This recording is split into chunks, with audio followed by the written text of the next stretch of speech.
ভারতের আগ্রাসনের কারণে আমাদের বাংলাদেশের ফেনী, কুমিল্লা, নোয়াখালী সহ কয়েকটা জেলা এখন পানির নিচে হাবুডুবু খাচ্ছে।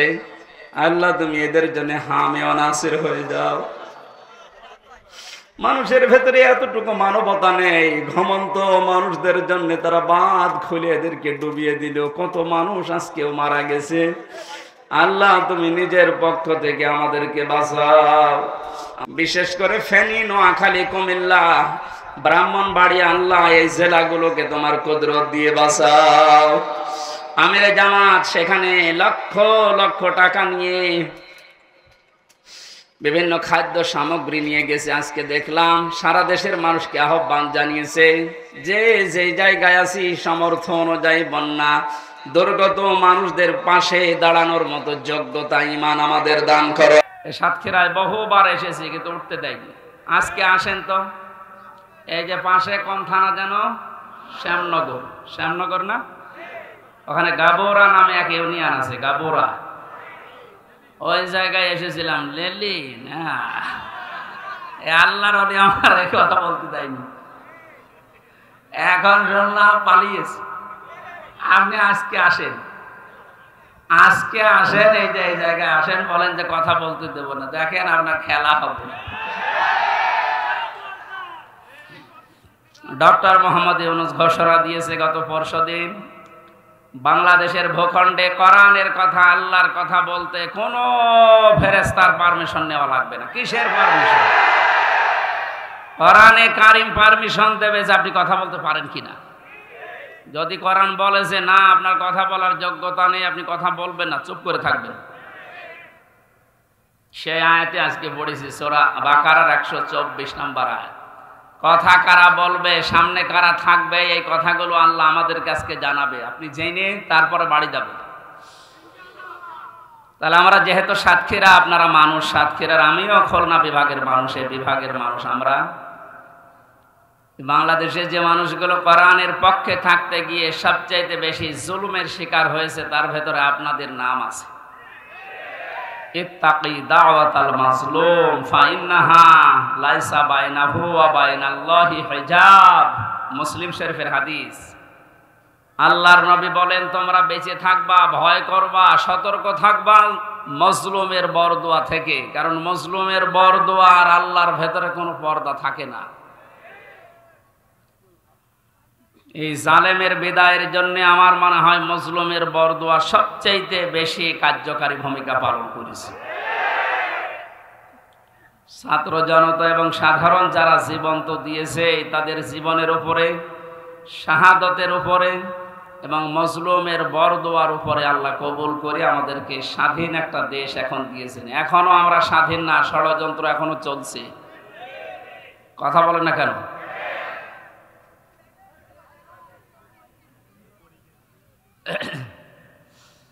আল্লাহ রাব্বুল আলামিন এই আয়াতের ঘোষণা দিয়েছেন, তিনিই তোমাদেরকে নির্বাচিত করেছেন তার দ্বীনের জন্য। আর দ্বীনের উপরে চলতে গিয়ে, দ্বীনের কথা বলতে গিয়ে যে বাধা বিপত্তিগুলো আসবে, আল্লাহ নিজে ওইগুলো তার পক্ষ থেকে দূর করে দিয়েছেন। মিল্লাতা আবিকুম ইব্রাহিমা হুয়া সাম্মাকুমুল মুসলিমিন। তোমাদের জাতির পিতা হযরত ইব্রাহিম আলাইহিস সালাম। কোরআনের আয়াতকে বাদ দিয়ে জোর করে যারা জাতির পিতা দাঁড় করিয়েছিলেন, একটা আওয়াজ দাঁড়িয়ে নেই, সব মিশে গেছে। এমনকি এক্সপ্রেসওয়ের নাম পর্যন্ত জনগণ এখন পাল্টিয়ে দিয়েছে জাতির পিতা ইব্রাহিম আলাইহিস সালাম এক্সপ্রেসওয়ে। খাবার পাশ দিয়ে একটা রোড গেছে, ইব্রাহিম খলিলুল্লাহ রোড। বাংলাদেশের বহু ব্রিজের নাম, বহু সেতুর নাম, বহু রোডের নাম এখন আমাদের যিনি আসল জাতির পিতা তার নামে নামকরণ অলরেডি হয়ে গেছে। এই জন্য কোরআনের উপরে মাস্তানি করে কিছু চাপিয়ে দিতে যাবে না, ওটা টিকবে না। কথা বলেন না কেন? কোরআনে সূরা হজের ভেতরে আল্লাহ মূর্তির বিরুদ্ধে কথা বলেছিলেন।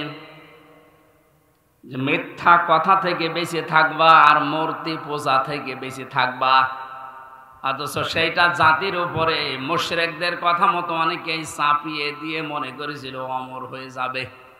আমার তো এখন মনে হচ্ছে যত টাকা খরচ হয়েছিল এই ভুয়া জাতির পিতার জন্য, সব টাকাগুলো এখন পানিতে ফেলেছে। এগুলো যদি মানুষের জন্য খরচ করতেন, এই মানুষগুলোই এই লোকটার জন্য হয়তো দোয়া করলে আল্লাহ কবুল করলেও করতো, কিন্তু যা করলেন দোয়া করার মতো রাস্তাও তো রাখলেন না, সব নষ্ট করে দিলেন। আমাদের যে নাম মুসলিম, আজ অনেকেই স্লোগান দিচ্ছে তুমি কে আমি কে, বাঙালি বাঙালি, এটা বলা জায়েজ নেই। আমাদের পরিচয় বাঙালি না, আমাদের পরিচয় মুসলিম। কথা বলেন না কেন? আর দেশ হিসাবে যেহেতু বাস করি এই দেশে, এই জন্য আমরা বাংলাদেশি। এই শব্দটাকে আমি বানালাম। কোরআনে কারিমে আল্লাহ যে আয়াতের মাঝের অংশে জানিয়েছেন হুয়া সাম্মাকুমুল মুসলিমিন, এই যে হুয়া এর ফাইল বা কর্তা হযরত ইব্রাহিম নবী, আমাদের যিনি জাতির পিতা, তিনি আমাদের নাম দিয়েছেন যে তোমরা মুসলিম জাতি হিসাবে তোমাদের নাম আমি মুসলমান, এটা রাখলাম। বলেন সুবহানাল্লাহ। এখান থেকে একটা মাসলা বের হয়। এই ছেলে এদিকে তাকান। যেখানে সেখানে মাহফিল নিয়ে তো ঝামেলাগুলো হয় এই কারণে, এরা জায়গাগুলো আসলে ঠিক মতো হয় না, তখন এই আলোচনাটাই উঠিয়ে যায়। আরে ভাই, ওয়াজি যদি শুনতে না পারেন তো চেঁচামেচি করে লাভ আছে? অন্তত কানে তো শুনতে পারছেন। আবার কথা বলেন, এমনি গ্রাম্য মাইক নিয়েছেন, কথা বন্ধ করেন।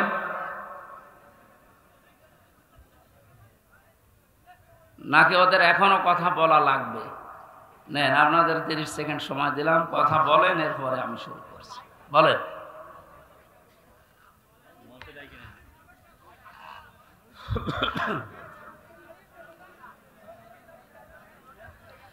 আমার ভাইরা, এখান থেকে যে মাসলাটা বের হয়, মা বোনেরা যারা বিভিন্ন জায়গায় বসে শুনতেছেন, আপনারও এখানে একটা দায়িত্ব বের হয়। মার বাবা হিসাবে দায়িত্ব হচ্ছে, সন্তান হওয়ার পরে মা বাবার প্রথম দায়িত্ব হচ্ছে তার একটা অর্থবোধক ইসলামী সুন্দর নাম রাখা। যেহেতু আমাদের পিতা হযরত ইব্রাহিম নবী, তিনি জাতির পিতা হিসাবে জাতির নাম রেখে দিলেন মুসলিম বা মুসলমান। আমরাও যারা সন্তানের মা বাবা হব, আমাদের প্রথম দায়িত্বই হবে একটা অর্থবোধক নাম রাখা। এটা আমাদের জাতির পিতা ইব্রাহিম আলাইহিস সালাম থেকে আমরা পেয়েছি। মাজলুমের দোয়া থেকে বেঁচে থাকার জন্য নবীজি আহ্বান জানিয়েছেন। এদেশের সবচাইতে বড় মাজলুম যারা ছিল তারা আলেমেরা। আজকে যার নাম দিয়েছেন শহীদ আল্লামা দেলাওয়ার হোসাইন সাইদি, মানে কত বড় মাজলুম, 13টা বছর এক ঘরের ভেতরে কাটিয়ে গেল। দোয়া করতেন মাঝে মাঝে, রব্বুল আলামিন আমাকে সাধারণ ভাবে মরণ দিও না, আল্লাহুম্মা ইন্নী আসআলুকা শাহাদাতান ফি সাবিলিক, তুমি যদি মরণ দিও আমাকে শাহাদতের মরণ দিও। আল্লাহ কবুলও করেছে, সাধারণ ভাবে মারা যায়নি, ওনাকে মারা হয়েছে। অন্যায় ভাবে যাকে মারা হয়, ইসলামের দৃষ্টিতে তাকে শহীদ বলা হয়। কথা বলো না কেন? আবু সাইদকে যে অন্যায় ভাবে মারা হয়েছে, এরপরও যারা শহীদ বলতে রাজি ছিলেন না, এখন চাপে পড়ে তারা শহীদ বলছে। রফিক নামে এক হুজুর নাকি কয়েকদিন আগে ভিডিও ছেড়েছিল যে আবু সাইদ শহীদ না, ওরে জোর করে বুক পেতে দিয়েছে। তাই গতকালকে নাকি ক্ষমা চেয়েছে যে আমার ভুল হয়ে গেছে। সুতরাং ভুল যখন স্বীকার করেছেন, এখন আর উল্টাপাল্টা কথা বলবেন না, কারণ এখন আর জালেমরা এদেশে নেই। জালেম সব পালিয়েছে, আর যারা আছে সব গর্তের ভেতরে আছে। আল্লাহ বলেছিলেন না, ইন্দুরের গর্ত পাবা না। তার দোয়া কবুল হয়ে গেছে, ইন্দুরের গর্ত আর পারছে না। আজকেও দেখলাম একজনকে জোতার মালা পরিয়ে জালেমের জুলুমের প্রতিশোধ নিচ্ছে জনগণ। এই 17-18 দিন হয়ে গেল, এরপরও যদি আপনার জোতার মালা এখনো না সরে, তো এ দেশে জালেমদের আর জায়গা হবে বলে আমার বিশ্বাস হয় না। সুতরাং জালেম ছাড়া আপনার হয় বিধান নেন আর মরে যান। বহু মানুষের ক্ষতি করেছে। রব্বিলা তাযারনি আলাল আরদি মিনাল কাফিরিনা দাজ্জারা। নূহ আলাইহিস সালাম বলেছিলেন, আল্লাহ কাফেরদের একটা আন্ডা বাচ্চা পর্যন্ত জমিনে না থাকে, কারণ ওর পক্ষ থেকে যেটা জন্মাবে ওইটাও হারামি হবে।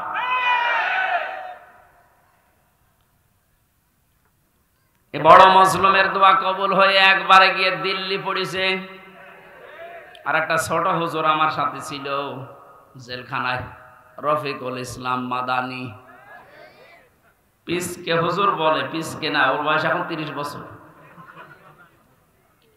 ও আমারে বলছিল, আমাকে যখন রিমান্ডে নিয়েছে প্রশাসন নিয়ে, হাতির ঝিলে রাত 12:30টার দিকে 1টার দিকে নিয়ে আমারে পুরা উলঙ্গ করে হাতে সিগারেট লাগিয়ে একটা অর্ধ উলঙ্গ মেয়ে মানুষ আমার পাশে দাঁড় করিয়ে ছবি তুলিস, বলে যেটা ছেড়ে দেবো যে তুই এই চরিত্রের। বলছে হুজুর ওই সময় আমি চোখের পানি ফেলে কেঁদেছিলাম। আর এক এসআই কে জিজ্ঞাসা করলাম যে ভাই, আপনারা যা করছেন আমার সাথে, এটা কি হারুন স্যার জানে না? মানে উনি তো করাচ্ছে, যেহেতু উনি মুসলিম। এই জন্য ছোট হুজুর দোয়া করেছে, আল্লাহ আমাকে যেভাবে সব উলঙ্গ করে ওরা দেখেছে, জাতিকেও দেখাবে বলে ওরা জানিয়ে গেল যে জাতিরে দেখাবো, তুমি অন্তত আর যাই করো হারুনকে ছেড়েও না। আল্লাহ এই জন্য ছাড়ে নাই। ওরে দুনিয়ায় আল্লাহ দেখায়নি, রাস্তায় বের হতে পারে না, বের হলে বলে 3 ইঞ্চি। শয়তানি করবে আর তোর ইজ্জত শেষ করে দিয়েছে। যেইগুলোই মুসলমানদের ইসলামের আলেমদের সাথে বিয়াদবি করেছে, প্রত্যেকের চরিত্র এখন ফাঁস হয়ে যাচ্ছে। বাংলাদেশে বহু জেলাতে এই মাইক এভাবে কেড়ে নিয়েছে এই জনগণ নামে এই জালেমগুলো। জনগণের নাম নিয়ে প্রতিনিধি হয়েছে, অথচ আল্লাহর কথা বলতে বলতে হঠাৎ করে মাইক কেড়ে নিয়ে আলেমকে গালি দেয়। এমন অপমান আল্লাহ এখন করছে, মুখ দেখানো দায় হয়ে গেছে তাদের। আমার মনে হয় হারুনের যে অবস্থা এখন, যে কয় ইঞ্চি বলেন, ও ছোট হুজুরকে যা করেছিল তার চাইতে ডবল অপমান আল্লাহ করেনি। কারণ নবীজির হাদিস ছিল, মাজলুমের বরদোয়া আর আল্লাহর ভেতরে কোনো পর্দা নেই, সরাসরি কবুল হয়ে যায়। ও যদি সাতক্ষীরার এই ময়দানে, আমার বাড়ি তো কিশোরগঞ্জে, সাতক্ষীরা জেলায় যদি এখন আসে, আর ওর চেহারা তো পরিচিত, ও কারো লাগবে না, ছেলে মেয়েরা যারা আছে পিটিয়ে মেরে ফেলবে। এটা এই ছোট হুজুরের বরদোয়া। বড়টার বরদোয়া কবুল হয়েছে, ছোটটারও কবুল হয়েছে। বড়টার বরদোয়া কবুল হয়ে দিল্লি পড়েছে, ছোটটার বরদোয়া কবুল হয়ে কয়েক ইঞ্চি বেরিয়ে গেছে। এখন এই মেজো যারা আমরা আছি, আমাদের দোয়া কবুল হবে না? যা করেছেন আমাদের সাথে, আল্লাহ যেন ঠিক ওই রকম করে। তখন আপনি টের পাবেন কত অসহায় করে রেখেছিলেন মাটির নিচে। আমার দুনিয়ায় কি আছে কিচ্ছু জানতাম না।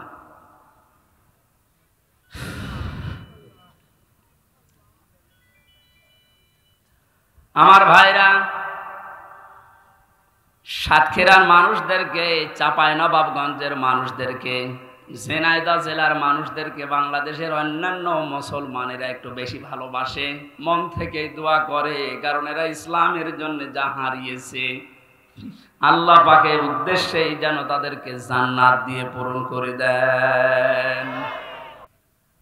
যে আল্লাহ আমাদেরকে কোরআনে কারিমের কিছু কথা শোনার জন্য, আমাদের জাতির পিতা ইব্রাহিম আলাইহিস সালামের জীবনী থেকে হক কথা শোনার জন্য ময়দানে নিয়ে আসলেন। দিনের বেলায় আমাদের কাজ ছিল, সব কাজ বাদ দিয়ে কোরআনের এই ময়দানে যিনি নিয়ে এসেছেন, বলেন আলহামদুলিল্লাহ। দরুদ আর সালাম পড়ছি আমাদের নবী মুহাম্মদ রাসূলুল্লাহ সাল্লাল্লাহু আলাইহি ওয়াসাল্লামের প্রতি। আমরা তেলাওয়াত করেছি সূরা বাকারার 124 নম্বর আয়াত। তাফসীর আকারে কথা বলবো, যে দোয়া হবে শহীদদের আত্মার মাগফিরাত কামনায়। শহীদদের মাগফিরাত কামনা করার দরকার নেই, কারণ আল্লাহ তাদেরকে নিজে খাওয়াচ্ছে। ওয়ালা তাহসাবান্নাল্লাযীনা কুতিলু ফি সাবিলিল্লাহি আমওয়াতা বাল আহইয়াউন ইনদা রাব্বিহিম ইরযাকুন। সূরা আলে ইমরানের 169 নম্বর আয়াত।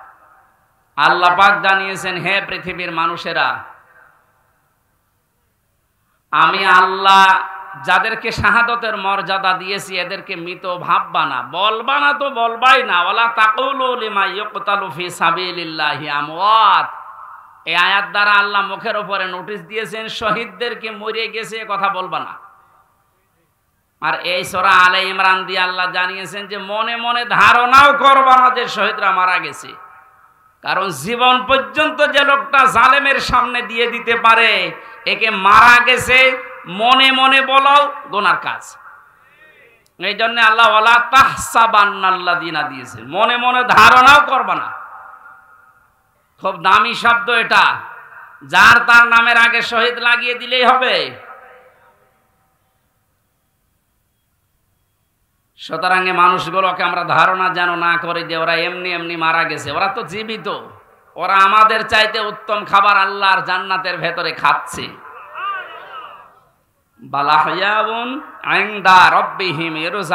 আল্লাহ বলেন ওরা জীবিত এবং আমি আল্লাহ নিজে ওদেরকে খাওয়াই। সুবহানাল্লাহ। আর যারে তারে আমি বদ থেকে ধরে এনে শাহাদতের মর্যাদা দিয়ে দেব, বিষয়টা এমন না। আলিয়ালামাল্লাহুল্লাযীনা আমানু ওয়া ইয়াত্তাখিযা মিনকুম শুহাদা আল্লাহু লা ইউহিব্বুজ জালিমিন। সূরা আলে ইমরানের 140 নম্বর আয়াতের শেষের দিকে আছে, যাদের জীবন যৌবন আমি আল্লাহর কাছে পছন্দ হয়, ভালো লাগে, এ মানুষগুলোকে আমি আল্লাহ এমনিতেই মরণ দেই না, এদেরকে আমি আল্লাহ শাহাদতের মরণ দিয়ে ধন্য করি। আর জালেমদেরকে আমি আল্লাহ ভালোবাসি না। জোরে বলেন নাউজুবিল্লাহ। জালেমদেরকে শোধরানোর সময় এখনো আছে, যদিও জালেমদের আল্লাহ হেদায়েত বঞ্চিত করে দেয়। আল্লাহু লা ইয়াহদিল কওমাজ জালিমিন। জালেমদেরকে আমি আল্লাহ পথ দেখাই না, হেদায়েত দেই না। কে বলছেন? এজন্য ওদের জন্য দোয়া করে লাভ নেই। যারা জুলুম করেছিলেন আপনার জন্য দোয়া করেও লাভ হবে না, কারণ আপনার জন্য দোয়া করলে আল্লাহ কবুল করবে না। আপনি জীবনটা নষ্ট করে ফেললেন, দুনিয়াও শেষ আপনার, আর আখেরাতে আপনি আল্লাহর মামলার আসামি। এই সাতক্ষীরায় যারা জুলুম করেছেন প্রকাশ্যে গোপনে, সে যে বিভাগেই হোক, প্রশাসনে হোক, বিচার ব্যবস্থায় হোক, আর এই জনপ্রতিনিধির নাম নিয়ে, বিভিন্ন হাইব্রিড নেতা নাম নিয়ে যাই করেছেন, আপনাকে আল্লাহ মাফ করবে না। আল্লাহ মাফ করবে না। আপনার বলার দরকার কি? হ্যাঁ, আমার বলার দরকার আছে। কোরআনে কারীম আমাকে বলতে বলছে, ইন্নামাস সাবিলু আলাল্লাযীনা ইয়াজলিমুনান নাস। সূরা শূরা 25 নম্বর পারা 6 নম্বর পৃষ্ঠা 13 নম্বর লাইনের 42 নম্বর আয়াতের প্রথম অংশে আছে। আল্লাহ বলেন, হে নবী আপনি বলেন যে জালেমদের বিরুদ্ধে আমি আল্লাহ মামলা দেব। কে? সুতরাং এই দেশে যারা জালেম ছিল এরা আমার হামজার মামলার আসামি না, আমি তো মামলা করবই। এরা মামলার আসামি হচ্ছে সরাসরি আল্লাহর। যারা এই দেশে আল্লাহর মামলার আসামি, তাদের উপরে দয়া দেখিয়ে লাভ আছে? ওরা যেমন কষ্ট দিয়েছে, আমার মনে হয় ওদেরকে এরকম একটু কষ্ট দিয়ে বোঝানো দরকার যে দেখ ঠেলা কেমন। আলেমদের গায়ে হাত দিয়ে শুধু না, পায়ে ডান্ডা বেড়ি দিয়ে, হাতে হ্যান্ডকাপ লাগিয়ে, যেটা লাগালে হাত কেটে যায়, মাজায় দড়ি দিয়ে, কালো কাপড় দিয়ে চোখ বেঁধে, গরুর মতো ছাগলের মতো টানতে টানতে নিয়ে যেতেন আদালতে। কত বড় মুরব্বী আলেম আমি দেখেছি জেলখানায়, মাওলানা রফিকুল ইসলাম খান, অধ্যাপক মিয়া গোলাম পরওয়ার এই খুলনা। এইরকম মানের মানুষ, ডাক্তার শফিকুর রহমান, মাওলানা মামুনুল হক, কত বয়স বলেন তো? 50-52 বছর বয়স, কারো 60-65 বছর বয়স। এইরকম মানুষদেরকে, যাদের জোতা টানার যোগ্যতা আপনার নেই, আর আপনি তার মাথায় দড়ি বেঁধে ডান্ডা বেড়ি দিয়ে টানতে টানতে নিয়ে যেতেন ছাগলের মতো, এখন যেমন নিয়ে যাচ্ছে, ডিম মারছে মানুষ, এখনটা টের পাচ্ছেন যে কেমন লাগে।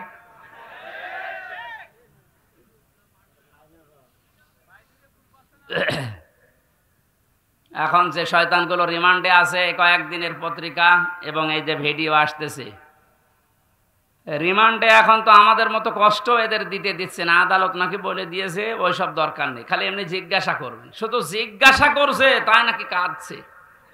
আর কিছু শয়তান আছে, কিছু কথা বলেন শুধু হাসতেছে, মানে পাগলের ভয় ধরেছে।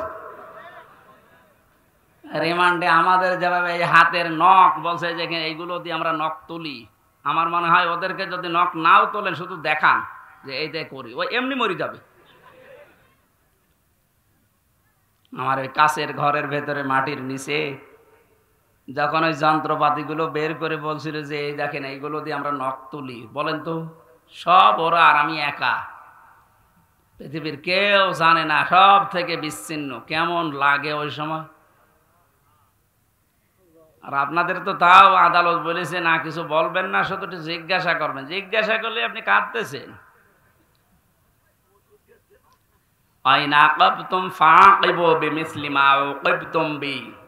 প্রতিশোধ নেওয়া জায়েজ আছে অতটুকু যতটুকু আমি অত্যাচারিত হয়েছি।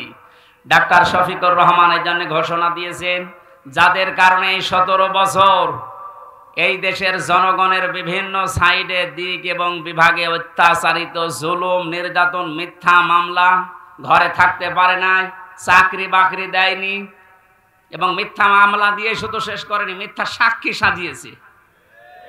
শুধু মিথ্যা সাক্ষী দিয়ে শেষ করে দিলে হতো, বা সাজা লাগিয়ে কাউকে ফাঁসি দিয়েছে, কারো যাবজ্জীবন দিয়েছে। এইগুলো তো তারা জীবনও মাফ করবে না, কারণ যে ক্ষতি আপনি তার করে দিলেন তার পরিবারের। এখন এই দেখে দেখে সব আইনের আওতায় নিয়ে আপনাদেরও ঠিক এইভাবেই বিচার করা হবে, আপনাদের বানানো আইন। কথা বলেন না কেন?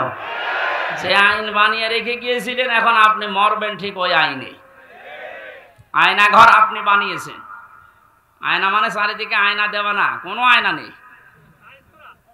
ওই জায়গায় এখন আপনাকে 10 দিন রাখি, আপনি দেখেন যে মানবতার সাথে কি ঠাট্টা আপনি করেছিলেন। এরপরও টিভির সামনে এসে সাংবাদিকদের সাথে এসে আপনার বলতে লজ্জা করে না যে কেন জনগণ খেপে যাচ্ছে, আমি তো বুঝতে পারছি না। বুঝতে পারছেন না? এদিকে আসেন, আপনাকে বোঝাচ্ছি, জোরে কোদাল দিয়ে বোঝাচ্ছি। যা করেছেন আল্লাহর আরশ কেঁপে গেছে। এই জন্য আমাদের যিনি জাতির পিতা হযরত ইব্রাহিম আলাইহিস সালাম, তাকে আল্লাহ যে পরীক্ষাগুলো করেছিলেন জীবনে, ফিরি ফিরি জাতির পিতা তিনি হননি, 50টা পরীক্ষা দিয়েছিলেন। কয়টা? আল্লাহ পাক আমাদেরকে শোনাচ্ছেন, আমরা যেন এরকম বাবার সন্তান হিসাবে গর্ববোধ করি। এদেশে আজও যারা এই কথা বলে, আমার কুষ্টিয়ায় ওই সময় যখন ছিলাম, ওই সময় যিনি এসপি ছিল, ওর নাম নিতেও আমার ঘৃণা হয়, এই কোলাঙ্গা। ও আমার নিজের অফিসে ডাক দিয়ে বলছে, হ্যাঁ আপনি জাতির পিতা, ওনাকে মানেন না? ইব্রাহিম আলাইহিস সালামের কথা বলেন। কি গো? আমি বলি এ তো কোরআন বলিস। না, ওইটা বলা যাবে না। এই দেশ স্বাধীন করার জন্য জাতির পিতা যা করেছে ওনাকে ভোলা যাবে না। ভোলার দরকার নেই, ওনার কর্মকাণ্ড তুলে ধরেন। কিন্তু জাতির পিতা এই শব্দটা আল্লাহ নিজে কোরআনে জানিয়েছেন, মিল্লাতা আবিকুম। শুধু তোর একা না, কম বহু বচন, তোদের সবার জন্য যারা দাবি করিস যে আমি মুসলিম, তাদের জন্য জাতির পিতা হিসাবে ঘোষণা দিলাম একজনের নাম, তার নাম ইব্রাহিম। তার নাম কি? তিনি কি এমনি এমনি হয়েছিলেন? এবার আসেন আল্লাহ কি জানাচ্ছেন, ওয়া ইয বাতালা ইব্রাহিমা রাব্বুহু বিকালিমাতিন ফাআতাম্মাহুন্না। আল্লাহ পাক বলেন, আমার নবী ইব্রাহিমকে আমি আল্লাহ পদে পদে পরীক্ষা করেছিলাম, আর প্রতিটি পরীক্ষায় তিনি উত্তীর্ণ হয়েছিলেন। যতগুলো বাক্য দিয়ে, যতগুলো কাজ দিয়ে তাকে জীবনে পরীক্ষা করলাম, তোমাদের যিনি জাতির পিতা, তোমরা যার সন্তান হিসাবে গর্ববোধ করো, তোমাদের এই বাবা কোনোদিন ফেল করেননি। সাতক্ষীরার মানুষেরা আপনারা পরিচয় দিয়ে গর্ববোধ করবেন, কারণ আপনারা ফেল করেননি। বাংলাদেশের বহু জেলার লোকেরা ফেল করে গেছে, বিশেষ করে গোপালগঞ্জের ফেল হয়ে গেছে। ওদের যেগুলো এখন কীর্তিকলাপ বের হচ্ছে, সাতক্ষীরার কোন সন্তান যদি ফার্স্ট ক্লাস ফার্স্ট হয় তার চাকরি হবে না, আর গোপালগঞ্জে বাড়ি হলে আমার মনে হয় 2 পয়েন্ট পেয়েছে, চাকরি পেতে দেরি হয় না। এই যে বৈষম্য, এমনিতে বৈষম্য বিরোধী আন্দোলন ছাত্ররা শুরু করে নাই, সব জায়গায় যখন দেখেছে বৈষম্য তখন ওরা করবে কি? আহ্বান জানাচ্ছি, যেহেতু রাষ্ট্র সংস্কার এখন চলছে, এই জালেম এবং জালেমদের দোসর যারা, তাদেরকেও এখন সংস্কার করা দরকার।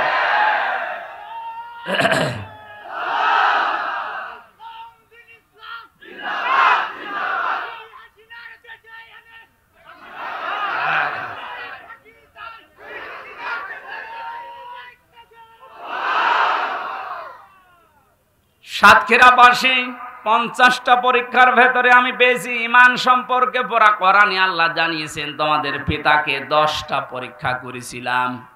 ঈমান সম্পর্কে 10টা পরীক্ষায় তিনি প্রতিটিতে উত্তীর্ণ হয়েছিলেন।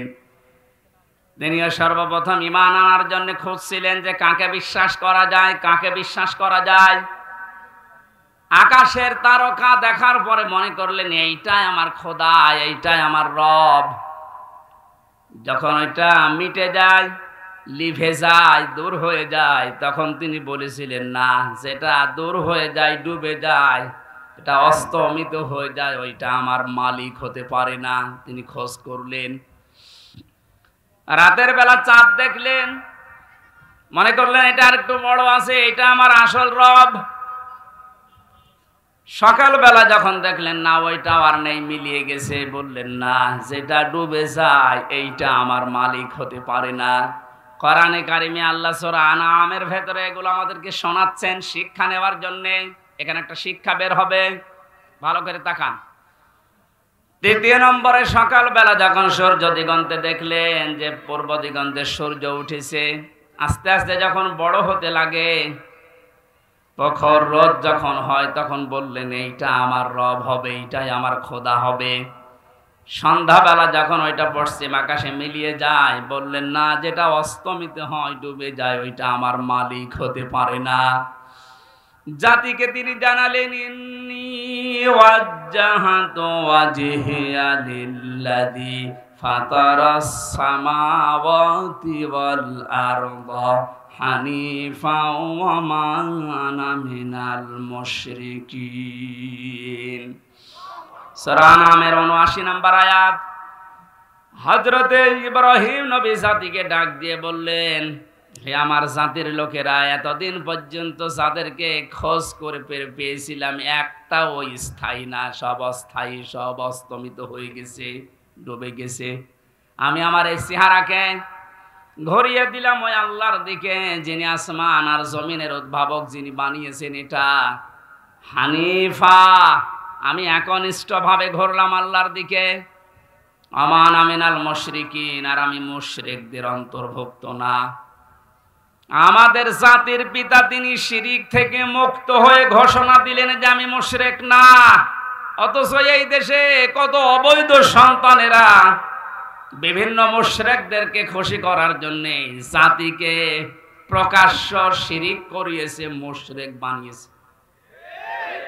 বিভিন্ন স্কুল কলেজে আমি দেখেছি, ভিডিও দেখেছিলাম, একটা মূর্তির সামনে নিয়ে, ছবি সামনে নিয়ে ছেলেমেয়েরা যে মাথা নিচু করে সম্মান জানাচ্ছে। অথচ আল্লাহর নবী জানিয়েছেন, লা ইয়াদখুলুল জান্নাতা লা তাদখুলুল মালাইকা বাইতান ফিহি কালবুন আও তাসবির। ওই ঘরের ভেতরে রহমতের ফেরেশতা প্রবেশ করে না যেখানে মানুষের ফটো থাকে আর কুকুর থাকে। অথচ প্রত্যেকটা অফিস, আদালত, বাড়ি, দোকানঘাট, সব জায়গায় এই শিরকটা চালু করার জন্য উঠে পড়ে লেগেছিল। আল্লাহ এমন ভাবে বিদায় দিয়েছে জিল্লতির সাথে। আজকে আসার সময় দেখলাম বাবার মুখ দেখা যাচ্ছে না। আমাদের পিতা যদি শিরিক থেকে মুক্ত হওয়ার জন্য ঘোষণা দিতে পারে, ও সাতক্ষীরাবাসী জীবনে আজকে ঘোষণা দেবেন, আর যাই করি আমি শিরিক করব না। জীবন চলে যাক, নবীজি জানিয়েছেন আমার উম্মতেরা, তোমাকে যদি জবাই করা হয়, আগুনের ভেতরে পুড়িয়ে ফেলা হয়, এরপরও কোনোদিন শিরিক করবা না। কি এখানে কি সাপ? সাপ ধরে এই যে এখানে ফেলে দেন। সাহস আছে যার, তারা ধরতে বলেন। ও ধোড়া সাপ আর কি, ওর রওশনের সাদের মতো, আর জীবন যৌবন সব শেষ। ধরেন সাহস যার আছে তারে বলেন যে মাথা চেপে ধরে এদিকে ফেলে দিতে দেন। কি হলো, আপনি কি ওটা হাতে করে বসে আছেন? আসেন, মেরে ফেলেছেন। মেরে ফেলা ঠিক হয়নি। আমার ভাইরা, ইব্রাহিম আলাইহিস সালাম তিনি অনুসন্ধান করে খোঁজ করে পেয়েছিলেন কাকে? বলেন না কেন? আর আমাদেরকে এ জাতির আলেমরা, নবীর ওয়ারিসরা চোখে আঙ্গুল দিয়ে দেখায়, এরপরও আমরা সত্যকে সত্য জানার পরও মানতে চাই না। তাহলে উনি ইব্রাহিম আলাইহিস সালাম জাতির পিতা হয়েছিলেন প্রথম পরীক্ষায় পাস। তিনি ইমানের 10টা পরীক্ষা দিয়েছিলেন, এখানে আমরা 3টা পেয়েছি। একটা তারকা দিয়ে, একটা চন্দ্র দিয়ে, আর একটা সূর্য দিয়ে। রব্বুল আলামিন বলেন, তাকে আমল সম্পর্কে আমি পরীক্ষা করেছিলাম 30টা। প্রতিটি আমলে হযরত ইব্রাহিম আলাইহিস সালাম তিনি পাস করেছিলেন। জোরে বলেন সুবহানাল্লাহ। হযরত ইব্রাহিম আলাইহিস সালাম যে 30টা পরীক্ষা দিলেন আমলের, এটা সূরা তাওবার ভেতরে পেয়েছি 112 নম্বর আয়াতে 10টা, সূরা মুমিনুনের 1 থেকে 10 নম্বর আয়াত পর্যন্ত 10টা, সূরা আহজাবের 35 নম্বর আয়াতে 10টা। এখন তাফসীর আকারে যদি এক একটা পয়েন্টের উপরে বলতে যাই অন্তত 3 দিন সময় লাগবে। এজন্য সামারাইজ করে বলছি, আমরা যদি হযরত ইব্রাহিম নবীর মতো আমলেও পাস করতে চাই, সূরা তাওবা, সূরা মুমিনুন, সূরা আহজাবের যে আয়াত নাম্বার বললাম, এইগুলো অবশ্যই আপনাকে জীবনে মিলিয়ে দেখাতে হবে। আল্লাহ আমাদেরকে প্রতিটা বিষয় আমাদের প্র্যাকটিক্যাল লাইফে মেলানোর তৌফিক দিন, কারণ আমরা যোগ্য বাবার যোগ্য সন্তান হতে চাই। এমন সন্তান আপনি রেখে গেলেন, সন্তানের কারণে আজ হাজারো মানুষ ধিক্কার দিচ্ছে, গালিগালাজ করছে। প্রফেসর ডক্টর মোহাম্মদ ইউনূসকে জিজ্ঞাসা করেছে যে উনি তো চলে গেল পালিয়ে, এখন ওনার বাবার এই যে মানুষ ভেঙে ফেলছে, কি করেন, কি বলেন আপনি? উনি জবাব দিয়েছে, ওনার মেয়ের জিজ্ঞাসা করেন কি কাজ করেছে তার মেয়ে, যে সে যেতে দেরি, তার বাবা আর দাঁড়িয়ে থাকতে পারে নাই। আমি কি করে বলবো যে করেছে এগুলো? তার মেয়েকে জিজ্ঞাসা করেন, জবাব পাবেন। মেয়েরে পাবেন কোথায়? সে নাকি এখন ওখান থেকে মাঝে মাঝে ভিডিও বার্তায় কথা বলছে, কিছু কিছু জালেম তার সাথে কথা বলে, আর এখান থেকে সাহস দিচ্ছে, আপা ভয় পাবেন না, ঘাবড়াবেন না, আপনি ঘাবড়িয়ে গেলে আমরা নরম হয়ে যাই। ওরেও ধরেছে, ওই সন্তানটাকেও ধরেছে। এখন আপনার ভয় পাওয়া না, নরম হওয়া না, আপনি নরম তুলে হয়ে যাবেন।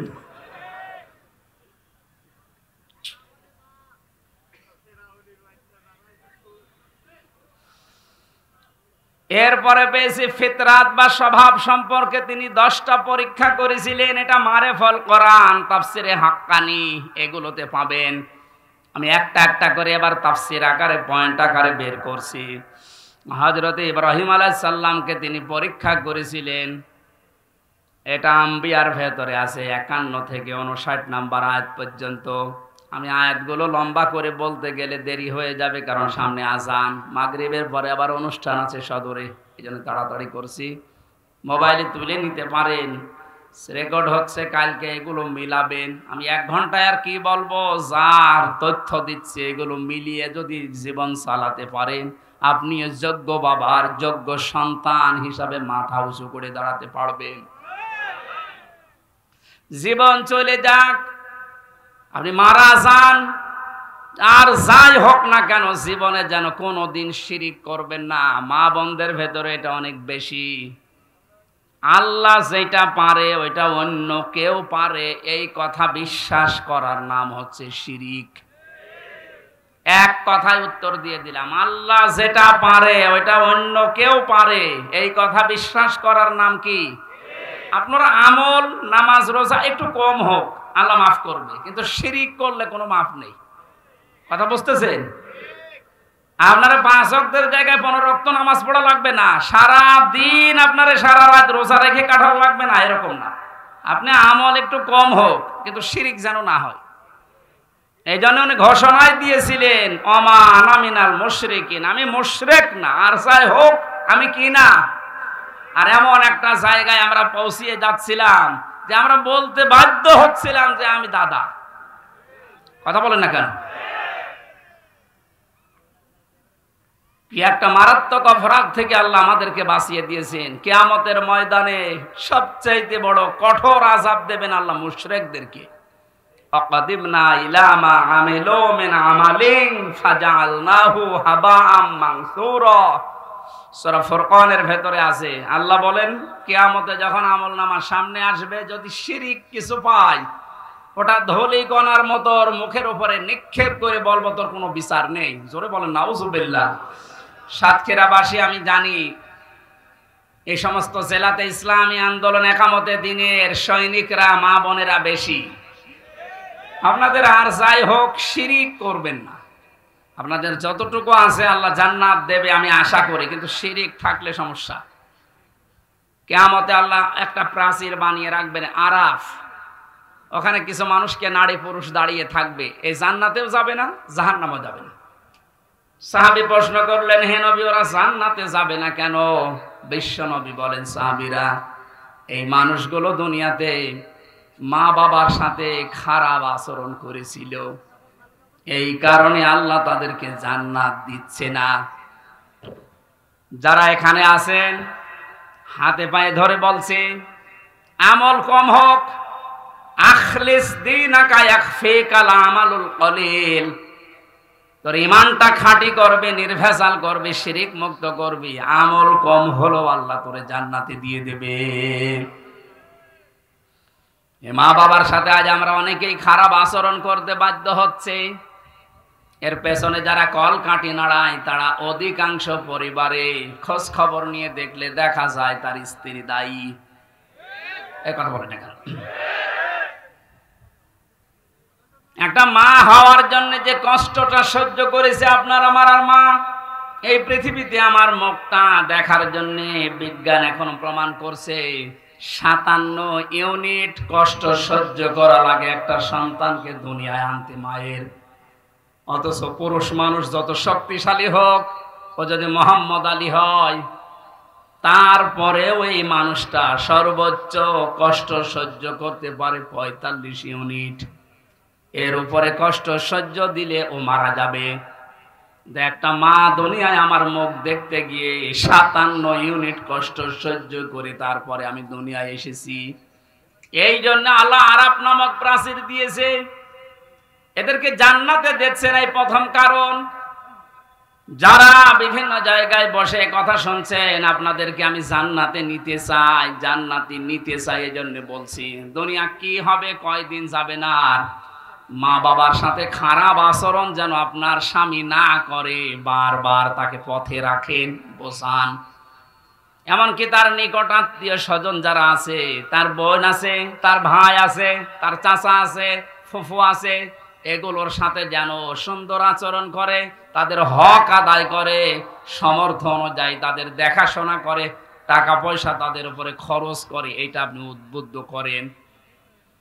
তিরমিজি শরীফের হাদিস, আল্লাহর নবী বলেন, কোন স্বামী তার স্ত্রী যদি চায় যে আমার স্বামী আরো বেশি দিন বেঁচে থাক, আমার স্বামীর আরো মান মর্যাদা বাড়ুক, তার দুনিয়ার সম্মান বেড়ে যাক, টাকা পয়সা অর্থ সম্পদের মালিক হোক আরো বেশি বেশি, তাহলে স্ত্রীর উচিত সে যেন নিজের স্বামীকে বারবার উদ্বুদ্ধ করে, স্বামী আর যাই করো রক্তের সম্পর্কগুলো ঠিক রাখো। একটা সন্তানের সাথে সবচাইতে রক্তের সম্পর্ক বেশি তার মা আর বাবার, এ কথা বলে না কেন? এরপরে তার ভাই আর বোনের, এরপরে চাচা ফুফু। তাহলে আপনি স্ত্রী হিসাবে এটা কিন্তু একটা ইবাদত, এটা দুনিয়ার কাজ না। মনে করছেন এ দুনিয়ার কাজ আর কি হবে? আপনি নামাজ পড়া যেমন ফরজ মনে করেন, রোজা রাখা ফরজ মনে করেন, নিকট আত্মীয় যারা তাদের সাথে আপনার স্বামীকে দিয়ে ভালো ব্যবহার করানো, খোঁজ খবর রাখা নামাজের মতো ফরজ। অথচ এইটা আজ অধিকাংশ পরিবারে না থাকার কারণে ছোটখাটো বিষয় নিয়ে মনোমালিন্য। অনেক সন্তান আছে মা বাবার পরিচয় দিতে চায় না, কথা বলে না, চাচার সাথে কথা বলে না, ফুফুর সাথে খোঁজ খবর নেয় না।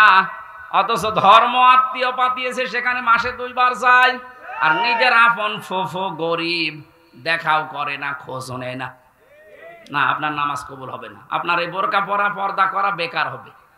আপনি মনে করছেন এটা দুনিয়ার কাজ।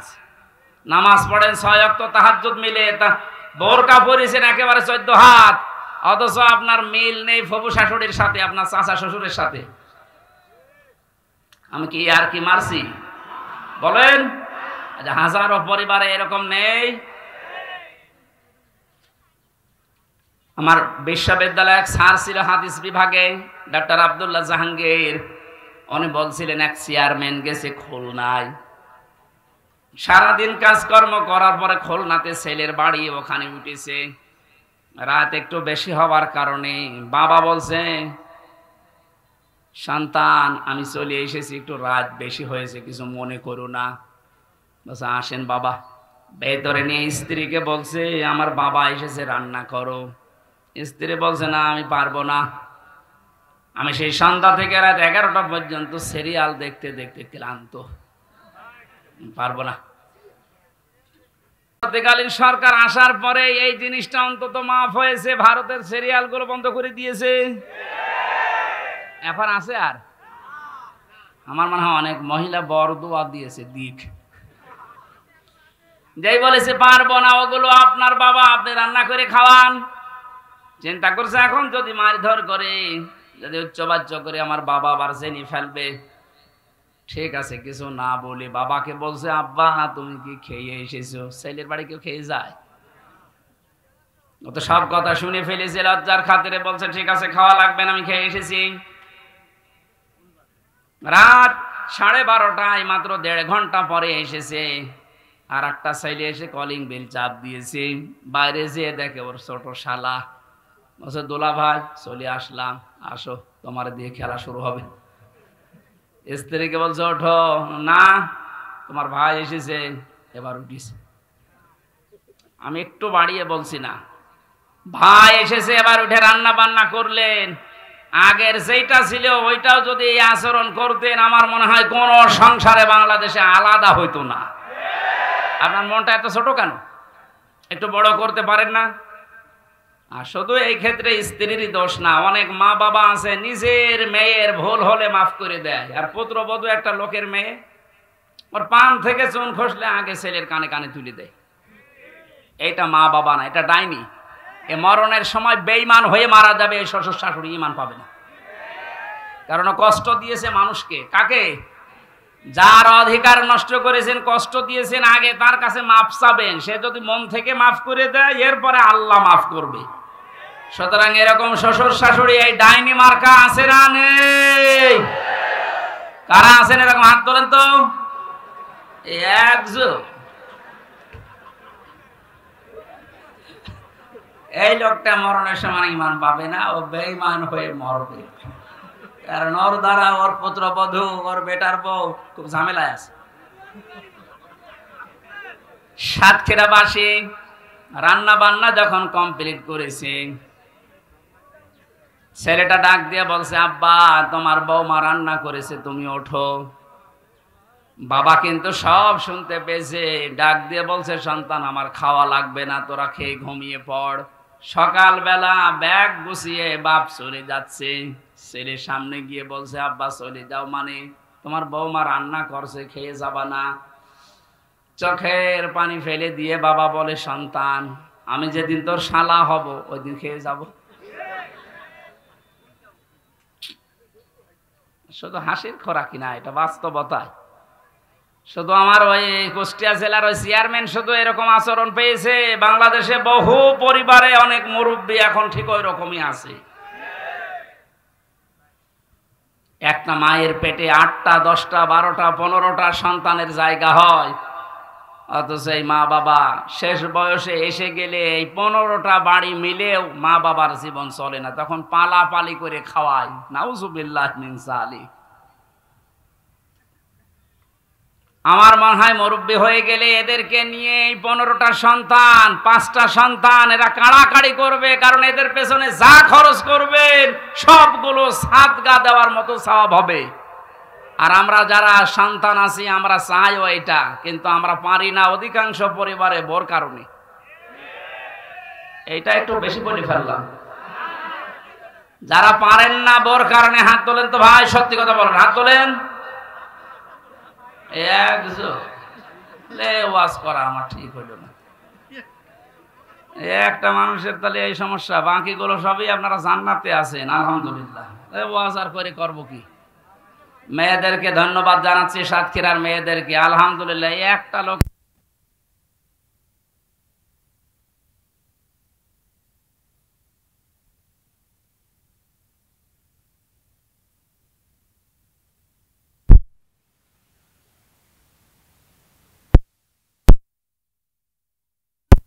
হযরত ইব্রাহিম আলাইহিস সালাম পড়েছিলেন, বাবার বাধা পেয়েছিলেন ঘর থেকে, এরপরও তিনি বাধাকে উপেক্ষা করে আল্লাহকে খুঁজে বের করেছিলেন। আগুনে পর্যন্ত পড়েছিলেন, এরপরও পিছপা হননি।